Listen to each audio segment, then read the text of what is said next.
하나님의 말씀은 마가복음 제1장입니다. 주어에 약간 미스 타이프가 있는데요. 마가복음 제1장 14절로 20절 말씀입니다. 21절까지라고 되어 있는데요. 제가 주보하다가 착각을 했나 봐요. 신약성경 제53면 마가복음 제1장 14절로 20절의 말씀을 제가 큰 소리로 또박또박 받들어 읽겠습니다. 요한이 잡힌 후 예수께서 갈릴리에 오셔서 하나님의 복음을 전파하여 이르시되 때가 찼고 하나님의 나라가 가까이 왔으니 회개하고 복음을 믿으라 하시더라. 갈릴리 해변으로 지나가시다가 시몬과 그 형제 안드레가 바다에 그물 던지는 것을 보시니 그들은 어부라. 예수께서 이르시되 나를 따라오라. 내가 너희로 사람을 낚는 어부가 되게 하리라 하시니 곧 그물을 버려두고 따르니라. 조금 더 가시다가 세베대 아들 야고보와 그 형제 요한을 보시니 그들도 배에 있어 그물을 깁는데 곧 부르시니 그 아버지 세베대를 품꾼들과 함께 배에 버려두고 예수를 따라가니라. 아멘. 우리 서로 인사하겠습니다. 사랑합니다. 더 행복하소서. 그 일은 잘 될 것입니다. 오늘도 방송으로 우리 박숙희 권사님, 또 이장선 집사님, 강병숙 권사님, 또 박숙희, 최순애 집사님입니다. 함께 해주셔서 감사합니다.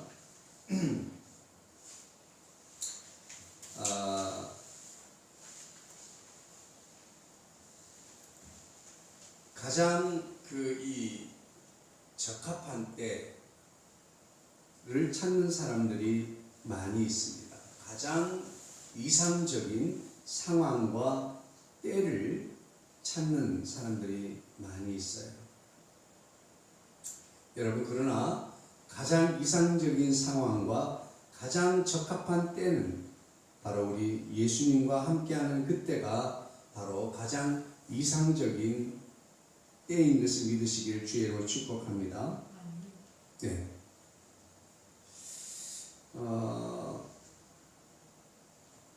록 우어라고 하는 사람이 책을 다산북스에서 록무의 책을 출판을 했는데 2019년에 책 제목이 결단이에요. 결단. 한마디로 말하면 책 내용은 결정을 미루지 말라 하는 것입니다. 이 작가는 수많은 책을 읽고 또 기업가들을 만나서 인터뷰를 하면서 결단을 이끌어내는 법칙을 찾아내게 됐다고 합니다. 그러면서 그는 이렇게 말합니다. 미루는 습관을 버리라. 완벽한 때라는 건 결코 없다. 그리고 지금 시작하고 나중에 완벽해져라. 이렇게 말합니다. 그러면서 그 책을 통해서 결정의 근육을 기르는 행동 7가지를 말해 줬어요. 결정의 근육. 우리가 운동을 해서 무거운 것을 들 수 있는 근육을 기르는 것처럼 결정을 돕는 근육을 기르기 위해서 결정 근육을 기르도록 돕는 7가지가 있는데, 첫 번째는 천천히 의사결정 과정을 밟아라. 의사결정의 과정이 있죠. 그리고 두 번째는 조언과 지원을 요청하라. 사람들에게 물어보기도 하고 의견을 듣기도 하면서 조언과 지원을 요청하라. 그리고 세 번째는 필요한 조사를 끝낼 시간을 정하라 하는 거예요. 이를테면 이런 거죠. 내가 뭔가를 한번 해봐야 되겠다. 회사를 하나 차려야 되겠다. 그러면 그 관계된 회사에 대한 이 필요한 조사를 하는데 늘 시작하지 못하는 게 아직까지도 내가 뭔가 조사가 다 안 된 것 같아서 계속해서 끝을 내지 못하고 있는 거예요. 그래서 이 책에서는 필요한 조사를 끝낼 시간을 정하래요. 내가 언제까지 이 조사를 끝낸다. 그리고 네 번째는 경험의 은행을 채워라. 그렇게 말하고 있습니다. 많은 경험을 쌓으라는 거죠. 사실을 기초로 결정을 검토하라. 그리고 다섯 번째는 모두로부터 배우라. 그렇게 말하고 있습니다. 더 많이 배우고 덜 이야기하라. 여섯 번째는 결정 과정에서 생긴 잘못을 포용하라. 그것을 받아들이라는 얘기죠. 있을 수 있는 일이다라고 하면서 받아들이라고 하는 거예요. 그리고 계속해서 결정하라. 일곱 번째, 그것이 마지막이에요. 계속해서 결정하라.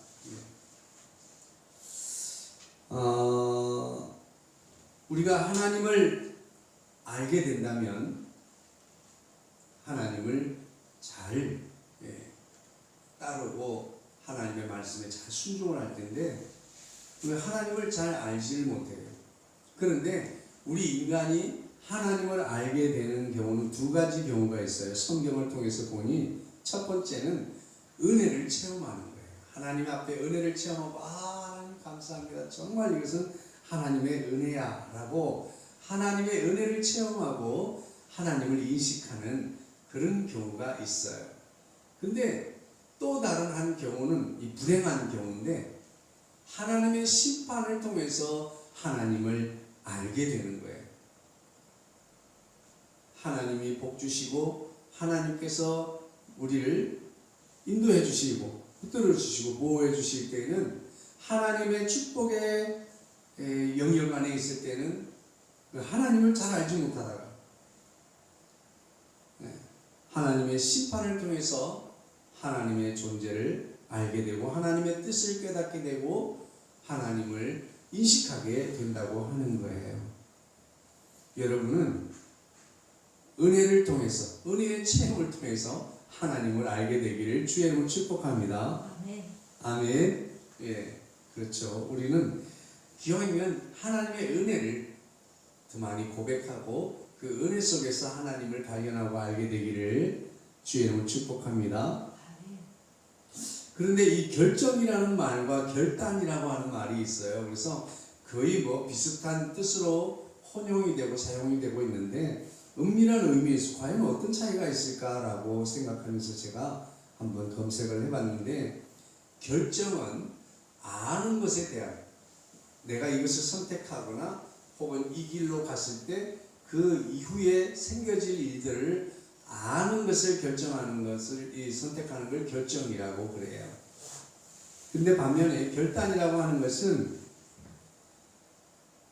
내가 이 길로 가면 또 내가 이것을 선택하면 무슨 일이 생길지 모르지만 그럼에도 불구하고 가기로 선택하는 것, 그것을 결단이라고 그래요. 그래서 결단을 돕는, 결단에 이르게 하는 근거는 신념이라고 하는 거예요. 신념. 그래서 내가 어떤 신념을 가지고 결단하는 거예요. 나는 이 길을 가겠어. 내가 조국을 위해서, 조국이 아닌 나라를 위해서 희생하겠다라고 이렇게 선택하는 것은 그 이후에 가시밭길과 같은 것이 생길 수도 있고 영화로운 일도 생길 수 있겠죠. 어쨌든 그 길을 가기로 하는 것을 결단이라 합니다. 오늘 롬보라고 하는 작가는 결단이라고 하는 책을 썼어요. 결단. 오늘 저와 여러분은 자주 결단하고 결정함으로 우리의 삶을 열어갈 수 있게 되기를 주의 이름으로 축복합니다. 네. 오늘 본문 내용은 우리가 너무나 잘 아는 이야기. 지난 몇 주간 계속해서 이제 예수님의 오실 길을 예비하는 길 예비자. 그가 누구예요? 세례 요한입니다. 오늘 마가복음 1장은 복음의 시작에 관해서 말씀하고 있습니다. 예수 그리스도를 통해서 이 하나님의 복음이 시작됩니다. 그리고 선지자 이사야 글에 예언된 대로 보라 내가 내 사자를 내 앞에 보내노니 그가 내 길을 준비하리라. 보라 내가 내 사자를 아버지 하나님을 말합니다. 내 앞에 보내노니 성자 예수를 말하죠. 그리고 그가 내 길을 준비하리라. 그는 세례 요한을 말하는 겁니다.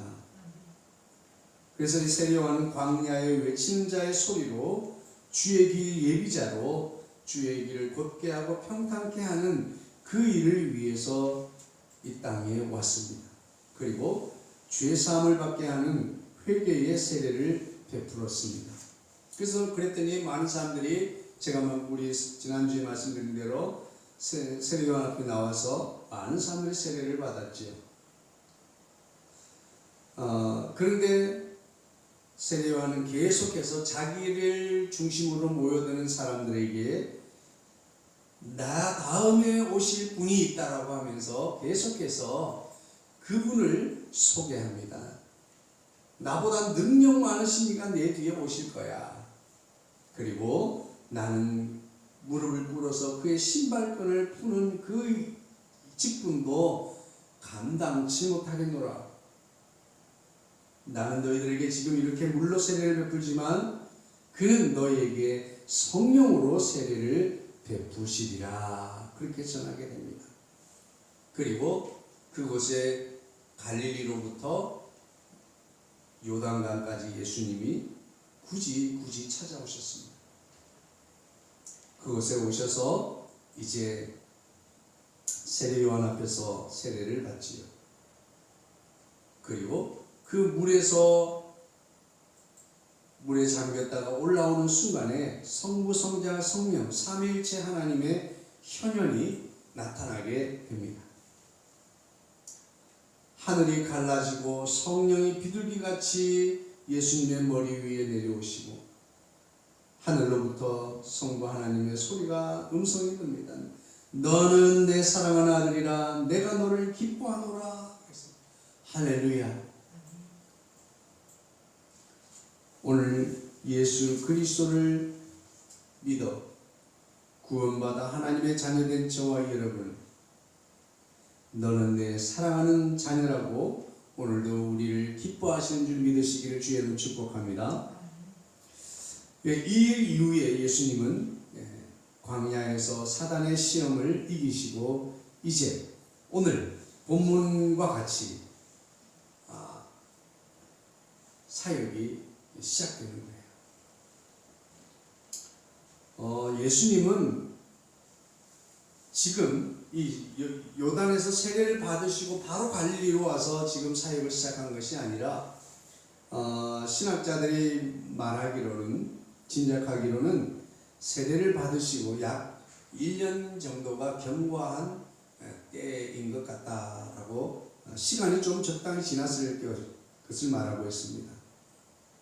그리고 이제 요한의 사로잡힌 후라고 오늘 우리가 읽었던 본문이 시작이 됩니다. 요한은 국가 지도자 그리고 그 사회에 저명한 사람을 지정해서 그의 잘못을 지적했습니다. 그때나 지금이나 권력자에 대해서 손가락질을 하고 그 권력자에 대해서 지적을 하는 것, 잘못됐다고 말하는 것은 쉬운 일이 아닙니다. 그리고 많이 위험을 부담을 해야 되는 그런 일이지요. 위험한 일이죠. 참 오늘 본문에서 신기하게도 요한의 사로잡힘을 기점으로 예수님의 갈릴리 사역이 시작이 되었음을 기록하고 있어요. 세례 요한에게는 많은 사람들이 따랐습니다. 그리고 많은 사람들은 세례 요한을 기대하고 있었을 거예요. 오리라고 했던 메시아가 이분일까? 우리 민중을 이끌어갈 지도자일까? 라고 하면서 그 세례 요한에 대해서 많은 기대를 가지고 있었을 겁니다. 그런데 어느 날 이 세례 요한이 잡혀가 버렸어요. 그랬을 때 많은 사람들은 실망했을 수도 있을 겁니다. 여러분, 모든 것에는 하나님의 때가 있는 것을 믿으시기를 주의 이름으로 축복합니다. 요한복음 2장 3절 말씀에 내 때가 아직 차지 못하였다. 7장 8절 말씀에 내 때가 아직 차지 못하였어. 사도행전 3장 27절 말씀에 만유를 회복하실 때 등등 많은 것들을 이야기합니다. 그러면서 전도서 3장에는 뭐라고 말씀하고 있습니까? 천하 범사가 기한이 있고 모든 목적이 이룰 때가 있다. 하나님께서 모든 것을 지으시되 때를 따라 아름답게 하셨다라고 전도서 3장 7절에 말씀하고 있습니다. 여러분, 하나님의 때는 하나님의 때 카이로스, 오늘 본문에도 보면 이르시되 때가 찼고라고 말씀하고 있습니다. 예수님께서 갈릴리에 오셔서 돌아오셨어요. 원래 고향이 갈릴리 나사렛이잖아요. 갈릴리에 돌아오셔서 그 요단강에서 세례를 받고 이제 사단의 시험을 이기시고 요한이 사로잡혔다는 소식을 들으시고 이제 갈릴리에서 본격적인 사역이 시작이 되는 것입니다. 그러면서 갈릴리에 오셔서 이르시되 때가 찼다라고 말합니다. 때가 찼고 하나님의 나라가 가까이 왔으니 라고 말하고 있는 거예요. 여기서 때가 찼다고 할 때 이때는 카이로스를 말합니다. 카이로스는 하나님의 계획하신 때, 적합한 때, 이상적인 때, 특정한 때를 의미하는 것입니다. 하나님의 계획된 시간을 말하는 거예요. 그러나 여러분, 우리 일상의 모든 이 흐르는 시간, 크로노스 그조차도 하나님의 카이로스 안에 들어있다고 하는 사실을 기억하시기를 주의 이름으로 축복합니다. 그러므로 이 세상에 존재하는 모든 시간들은 하나님의 카이로스가 아닌 시간이 없습니다. 모든 것은 하나님의 계획 안에 들어있는 시간이라고 하는 거죠. 세례 요한을 지지하고 따랐던 많은 사람들은 세례 요한의 구속 사건을 통해서 이제 끝났다고 낙심한 사람도 있을 테고 이제 어쩌면 좋을까라고 탄식한 사람도 있을 것이고 내가 그렇게 믿고 따랐는데 이게 웬일이란 말인가라고 탄식한 사람도 있었을 겁니다. 하지만 그때가 비로소 이제 하나님의 갈릴리에서의 공적인 사역이 예수 그리스도를 통해서 시작되는 시점이 되었다라고 하는 사실입니다. 세례 요한은 지는 해요. 예수님은 떠야 하는 해라고 하는 사실입니다. 세례 요한의 퇴장과 함께 예수님의 등장이 이루어지는 것입니다. 이미 세례 요한은 예수님을 소개하고 사회 앞에 드러나게 하는 길 예비자가로서의 그 사명은 이미 끝이 나게 된 것입니다. 어떤 사람은 그런 이야기를 할 거예요. 세례 요한과 함께 예수님이 합작해서 예수님이 어딜 가든지 세례 요한이 따라다니면서 보라 어린 양이다 라고 하면서 그렇게 했으면 더 효과적이고 더 큰 일을 이루지 않았을까라고 생각할지 모르겠지만 세례 요한은 거기까지 예수님을 소개하는 데까지죠. 그러므로 우리는 하나님의 뜻을 알 수가 없습니다. 우리가 생각하는 적당한 타이밍이라고 하는 것, 그 이상적인 때, 상황, 그때는 우리는 알 수가 없는 겁니다. 그러므로 하나님 안에서 우리가 생각할 때 아니다라고 하는 그때가 하나님의 때일 수도 있는 것이고 우리가 가장 이상적이고 적합한 때라고 생각하지만 그때가 하나님의 정한 시간이 아닐 수도 있다라고 하는 사실이에요. 자, 오늘 예수님께서는 이제 갈릴리에서의 사역을 시작하시면서 하나님의 복음을 선포하는 것, 마치 포탄을 쏘는 것처럼 포문을 여는 것처럼 하나님의 복음을 전파하기 시작합니다. 무엇입니까? 첫 번째는 시간의 시급성을 말하고 있습니다.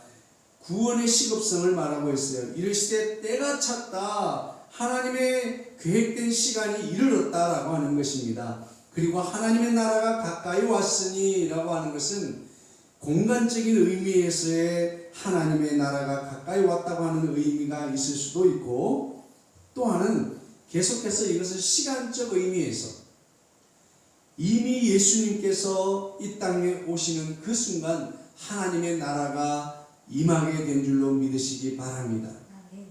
그래서 누구든지 저를 믿는 자마다 멸망치 않고 영생을 얻으므로 그 예수 그리스도를 영접한 심령에, 그 가정에 하나님의 나라가 임하게 되는 것입니다. 그러므로 하나님의 나라가 가까이 왔다고 하는 것은 바로 예수 그리스도가 그들의 삶의 현장에 다가왔다라고 하는 사실입니다. 그리고 이제 이 하나님의 나라의 공간적 의미, 시간적 의미에 있어서도 2000년 전에 예수님께서 오셔서 그리고 지금 현재까지는 점점점 계속해서 공간적으로 가까워지고 있고 시간적으로 짧아지고 있다고 하는 사실을 의미하고 있는 것입니다. 그러므로 우리는 이미 구원을 얻었고 이미 주의 백성이 되었다 할지라도 하나님의 나라는 점점점 시간적 공간적 의미에서 가까워지고 그리고 점점점 좁아지고 짧아지고 있다고 하는 사실을 기억하고 우리는 이 구원의 시간, 시급성을 인정하고 예수님이 이 땅에 오셔서 포문을 열어서 하나님의 나라를 선포했던 것처럼 저와 여러분도 하나님의 나라를 선포하는 선포자가 되기를 주의 이름으로 축복합니다. 회개하고 복음을 믿어라, 그렇게 선포했던 것입니다. 그리고 두 번째로 하신 사역은 제자를 부르시는 사역을 하셨어요. 갈릴리 해변으로 지나시다가 시몬과 그의 형제 안드레가 바다에 그물을 던지는 것을 보시니 라고 말씀하고 있습니다. 여기서 보신다고 하는 것은 그냥 실컷 보았다가 아니에요. 주목하여, 그리고 주목하여서 아주 자세히 보았다라는 것을 말합니다.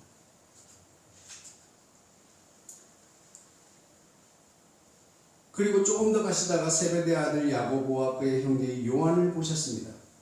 여기서도 보시니라고 하는 그 단어를 사용하고 있습니다.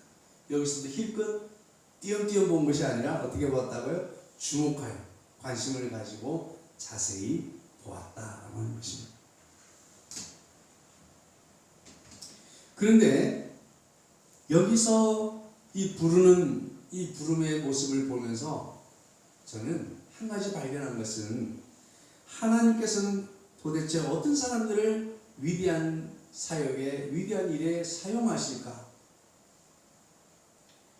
여기에 한결같이 표현되고 있는 것은 동적인 상황에서 예수님께 포착되었다고 하는 것을 보여주고 있습니다. 베드로와 그의 시몬과 안드레는 어떻습니까? 바다에 그물을 던지는 그것을 보셨다고 말씀하고 있습니다. 지금 뭐 하고 있는 거예요? 베드로와 이 시몬과 안드레는 열심히 고기 잡는 일, 자신들이 하고 있던 그 일에 열심이었다라고 하는 거죠. 그리고 세베대 아들 야고보와 그의 형제 요한은 뭐 하고 있었어요? 배에서 그물을 깃고 있었다. 그물을 기울라고 계획한 것도 아니고 그물을 기울까 생각한 것도 아니고 그물을 깃고 있었다. 뭔가 동작하고 있는 그것을 예수님이 포착하셨습니다. 저는 여기서 한 가지 생각을 했습니다. 하나님은 무슨 일이든지 자신에게 주어진 일에 최선을 다하는 그 사람을 부르시고 사용하신다라고 하는 사실입니다. 할렐루야. 난 무슨 일을 해야 할까? 나에게 적합한 때는 언제일까? 나는 준비가 언제 될까? 그 생각을 하고 아무것도 하지 않는 그 사람을 하나님은 부르시지 않으셨습니다. 얼마나 생생한 동적인 것이 느껴집니까? 바다에 그물을 던지는 것을 보시니, 그리고 배에서 그물을 깁는 것을 보시니, 행동하고 있고 움직이고 있고 일하고 있는 그들을 주님은 포착하셨습니다. 그리고 그들에게 예수님께서 말씀하십니다. 나를 따라오라. 지금은 너희가 고기를 잡고 있지만 내가 너희로 사람을 낚는 어부가 되게 할 것이다. 할렐루야. 예수님은 사람을 낚는 자가 되게 하시기를 원하셨습니다. 실적 올리는 자가 되라고 하시 아니하시고 사람을 낚는 어부가 되라고 하신 거예요. 오늘 저와 여러분은 영혼을 구원하되 영혼 구원의 나의 실적을 위해서 전도자를 찾는 이들을 만나지 마시고 인격적인 대우를 통해서 사람을 주님 앞에 인도하는 저와 여러분이 되기를 주의로 축복합니다. 우리가 찾는 그는 하나님께서 사랑하는 사람입니다. 인격자입니다. 그러므로 우리는 그냥 단지 전도 대상자라고 이렇게 사는 것이 아니라 우리가 찾아내야 할 인격적인 사람이라고 하는 것을 기억하면 좋겠습니다. 동일하게 세베대의 아들 요한과 야고보를 주님이 똑같이 부르십니다. 나를 따르라. 그랬더니 부르시니 그들도 예수님을 따랐습니다. 근데 참 재밌는 것은 이들이 거기서 바로 예수님을 따라갔다라고 하는 사실이에요. 깜짝 놀랄 사실이죠. 물론 예수님을 여기서 처음 본 것은 아니죠. 네. 여기서 처음 본 것은 아니죠. 세례 요한의 제자였던 이 안드레, 우리가 여기서 생각해 보면 예수님을 여기서 처음 본 것은 아니라고 하는 사실이에요. 이미 알고 있었겠죠. 그러니까 예수님만 그들을 주목해서 본 것이 아니라 이들도 이미 예수님에 대하여 주목하고 보고 있었다는 거예요. 다른 성경에서 뭐라고 말합니까? 그들이 예수님께서 많은 사람들이 예수님 주변에 몰려드니까 그 해변가에서 말씀을 전하려고 할 때 배를 빌려서 뛰기를 청하고 그 배에서 말씀을 전하시잖아요. 이런 일들을 통해서 근접해서 말씀을 전하고 하늘나라를 선포하는 예수님에 대해서 주목하여 보고 있었다라고 하는 사실이죠.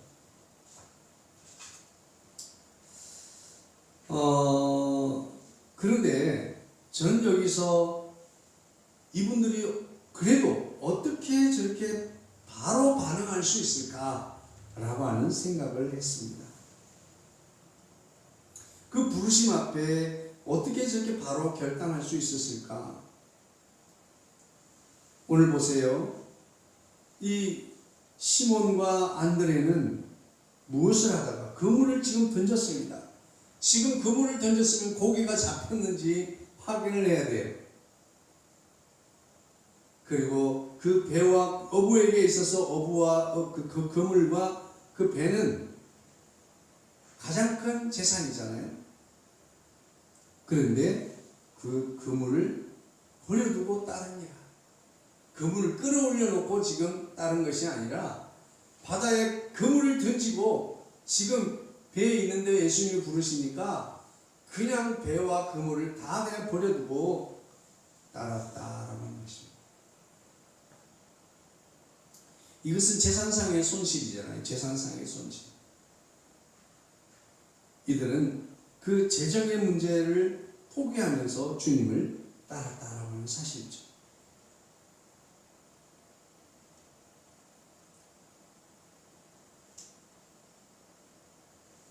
그런데 이 야고보와 형제 요한의 모습에서 그들은 이제 이 재정의 문제를 뛰어넘는 사람들입니다. 이 사람들. 예수님이 부르셨더니 그 아버지 세베대를 버려두고 품꾼들을 함께 그 배에 버려두고 예수님을 따라왔다. 여기서 사람들과의 관계성의 문제가 생깁니다. 아버지의 관계성, 그리고 품꾼들 함께 일했던 동료들과의 관계성의 문제가 드러나게 됩니다. 아니, 일하다가 아버지를 버려두고 가면 어떡합니까? 같이 동료들이 일하다가 그것을 그냥 포기하고 오면 어떡합니까?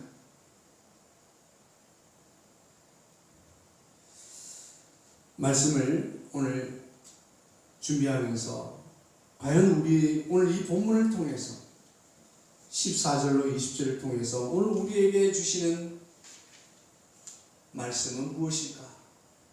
오늘 주님이 이 시간 이 예배의 현장에 임하셔서 오늘 우리를 부르시고 우리에게 주시려고 하는 말씀이 무엇일까라고 생각했습니다. 저는 그래서 주님이 이 제자들을 부르신 것처럼 오늘 저와 여러분을 부르셨다라고 하는 것에 이제 생각이 미치게 되었습니다. 그렇다면 오늘 우리에게는 언제가 예수를 따르기에 적당한 때일까라는 생각을 해보게 되었습니다.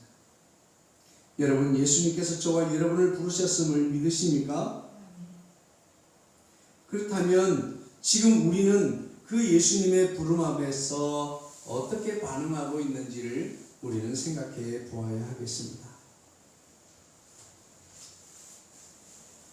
오늘 우리는 이 시몬과 안드레처럼 야고보와 요한처럼 우리가 주님의 부르심에 반응하고 순종하며 따르는 자 되기를 주의 이름으로 축복합니다.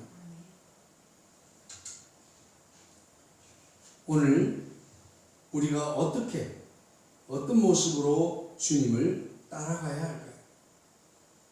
예수님의 부름을 받았던 시몬과 안드레, 야고보와 요한은 생각하고 머뭇거리지도 않고 곧이라고 이렇게 말씀하고 있습니다. 곧장 바로 예수님을 따라갔다라고 하는 것입니다. 오늘 저와 여러분도 예수님을 곧장 따르는 자 되기를 주의 이름으로 축복합니다. 그렇다면 우리는 어떤 태도로 이 주님을 따라가야 하겠습니까? 첫 번째는 우리에게 주어진 일에 충실하면서 우리는 주어진 일에 충실하며 성실하며 주의 부르심을 따라야 될 줄로 믿습니다. 자기에게 주어진 일을 등한시하고 자신의 일을 제대로 하지 않는 것은 옳지 않습니다. 자기 일에 충실해야 될 줄로 믿습니다. 두 번째는 우리가 주님의 부르심 앞에서 시몬과 안드레처럼 야고보와 요한처럼 우리가 어떻게 반응해야 됩니까? 주님을 따르기로 바로 결정하고 결단할 수 있게 되기를 주의 이름으로 축복합니다. 그러기 위해서는 우리는 자기 일에 충실해야 합니다. 두 번째로는 모든 시간보다도 시급한 것이 영혼 구원이라고 하는 것을 인정하게 되기를 주의 이름으로 축복합니다. 우리는 시간의 시급성을 깨달아야 합니다. 내가 주의 일을 따르되 내가 이거 좀 해놓고 내가 적당히 돈도 좀 벌고 내가 좀 모든 것을 이루어놓고 그때 내가 이 영혼을 구원하는 일, 복음을 전하는 일을 하겠다. 이것이 아니라 우리 그 삶의 현장에서 무엇보다도 시간적 우선순위가 바로 복음 전파가 되어야 될 줄로 믿습니다. 우리가 말해야 될 것은 하나님의 나라에 대한 것을 이야기해야 됩니다. 우리가 지금 이 땅에서 비록 고난을 당하고 있지만 하나님의 나라에선 평안을 누리게 될 것이다. 할렐루야. 지금 우리 현실적인 삶의 현장에서도 마찬가지다. 코로나19로 불안하고 두렵고 근심하고 염려하지만 우리가 하나님의 나라가 우리의 심령에 임하고 가정에 임하면 평안을 누리게 될 것이다. 이렇게 전할 수 있게 되기를 주의 이름으로 축복합니다. 그래서 하나님을 알되 은혜를 체험하고 하나님의 은혜를 깨닫고 하나님 앞에 나오는 자가 복이 있는 줄로 믿습니다. 두 번째는 시간의 우선순위가 이제 우리가 복음의 선포의 그 시급성을 깨달았다면 재정의 우선순위가 우리가 하나님 앞에 바로 서야 될 줄로 믿습니다.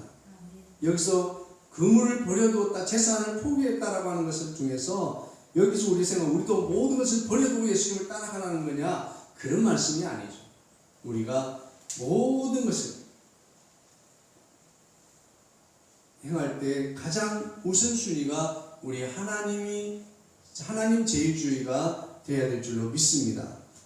목사님, 나는 하나님 신앙주의 믿음으로 살고 있어요. 그렇게 말합니다. 그런데 그 믿음으로 살고 있어요 라는 것을 보려면 내 이 재정의 지출 현실을 보시면 돼요.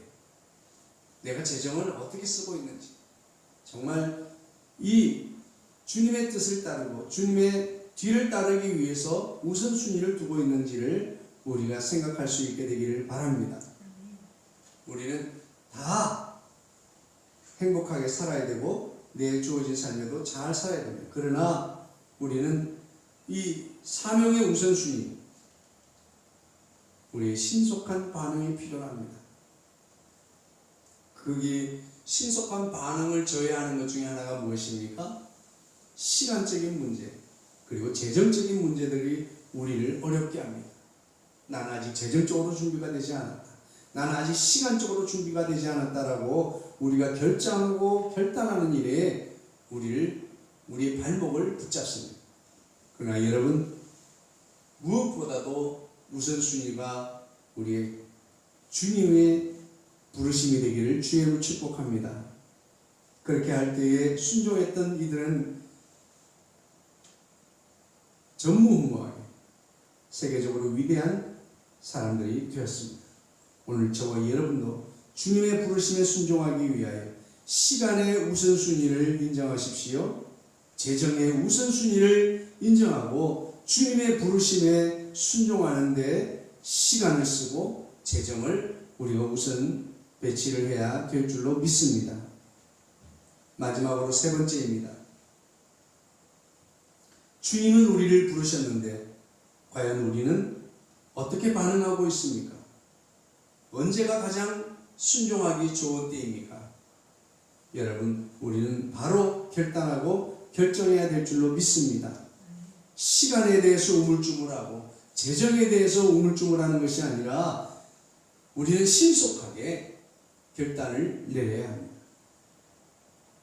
세 번째로 시간의 시급성, 재정의 우선순위, 그리고 세 번째는 관계의 우선순위입니다. 우리는 아직까지도 우리 주님을 최고의 우선순위에 둔다고 하지만 우리는 가족과 동료와 이웃들에게 있어서 예수님의 우선순위가 멀어진 경우가 있습니다. 오늘 주님은 우리를 부르셨습니다. 오늘 모든 것보다도 더 큰 우선순위를 우리 주님을 앞에 두게 되기를 주의로 축복합니다. 그래서 관계를 끊으라는 것이냐? 그것이 아니라 예수님의 이 관계 우선순위 때문에 더 잘해야 되는 거죠. 내가 정말 지난날에 혈육들의 남 섭섭하게 했던 걸 생각하면 견딜 수 없지만 하나님과의 관계성의 우선순위 때문에 그들에게 사랑으로 다가가고 그들을 품을 수 있어야 하겠죠. 할렐루야. 이웃에게 대해서도 마찬가지고 동료들에 대해서도 마찬가지입니다. 말씀을 정리하겠습니다. 오늘 예수님의 부르심 앞에서 우리의 발목을 붙드는 것이 무엇입니까? 우리를 머뭇거리게 하고 주춤거리게 하는 것이 무엇입니까? 그것은 바로 시간의 문제입니다. 나는 시간이 부족하다. 나는 아직도 시간이 더 필요하다. 나는 재정적으로 아직도 부족하고 준비되지 못했다. 그리고 나는 사람들과의 관계성에 있어서도 아직도 누구 때문에 아직도 나는 결단을 내릴 수가 없다 라고 변명하고 핑계하고 있습니다. 오늘 모든 것 위에 주님의 부르심에 최상의 우선순위를 두게 되기를 주의 이름으로 축복합니다.